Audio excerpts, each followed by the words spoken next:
እመቤታችን የትኛውን ፍጥረት ያልተሰጠውን ክብር አግኝታለች።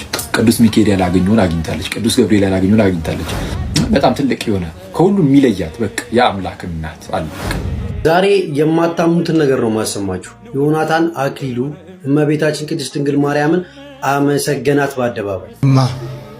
ስሚኝማ፣ አንቺ ለኔ ደራሲ ብቻ አይደለሽም፣ ራስሽ ምርጥ መጽሐፍ ነሽ። እንደሰማችሁት ያመሰገነው ማርያምን አይደለም፣ በራሱ አዳራሽ ውስጥ ለእናቱ የዚህን ያህል ምስጋና ሲያቀርብ ለኔ መጽሐፍ ነሽ፣ ለኔ ደራሲ ነሽ ሲል፣ እኛ ግን ማርያም ፊደል ናት ስንላችሁ እንዴት ፊደል ናት ትላላችሁ? ማርያም ኑና አንብቧት የምትነበብ መጽሐፍ ናት ስንላችሁ እንዴት ትላላችሁ? ይኸው ዮናታን አክሊሉ በአደባባይ እናቱን እያመሰገነ ነው። ከዛ ማርያምን ሲቃወም ትቃወማላችሁ፣ እናቱን ሲያመሰግን አብራችሁ ታመሰግናላችሁ።